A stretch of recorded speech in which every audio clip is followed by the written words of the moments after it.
ठाकरे गटाचे उमेदवार अनिल देसाईंच्या प्रचारासाठी प्रचार रॅली काढण्यात आली होती। तर ही रॅली विजयाची रॅली असल्याचं आदित्य ठाकरे म्हणालेत।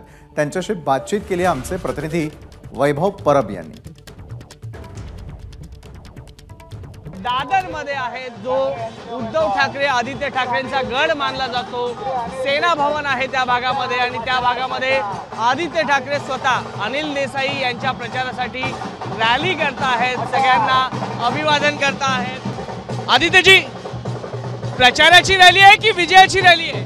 महाविजयाची रॅली आहे। महाविकास आघाडीचा जो विजय होणार 4 तारखेला ते आपण पाहताय, हे दृश्य ते दाखवत आहे। देशाचे पंतप्रधान आपल्या या उमेदवार अनिल देसाईंना पराभूत करण्यासाठी दाखल झाले होते शिवतीर्थ। एक चित्र स्पष्ट आहे, जेवढ्या वेळा प्रधानमंत्री महोदयांना महाराष्ट्रात यायला लागलंय त्याचं कारण एकच आहे, उद्धव बाळासाहेब ठाकरे ही व्यक्ती प्रधानमंत्री महोदयांबरोबर नाही आहे, म्हणून त्यांना आज कमीत कमी 20 सभा घ्यायला लागल्यात। एका विशिष्ट भाषेसाठी रोड शो देखील घ्यायला लागला, ज्या घाटकोपरमध्ये हादसा झाला आणि अजूनही तिकडचे जखमी लोक काढले नव्हते।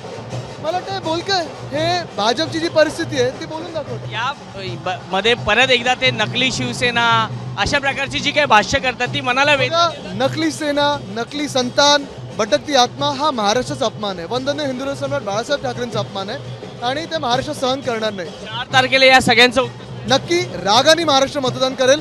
जो अन्याय आम्ही भाजपकडून सहन केलाय त्याला उत्तर महाराष्ट्र देईल। धन्यवाद आपल्याशी बातचीत केल्याबद्दल। कॅमेरा पर्सन प्रशांत मानेसह वैभव परब, एबीपी माझा, मुंबई।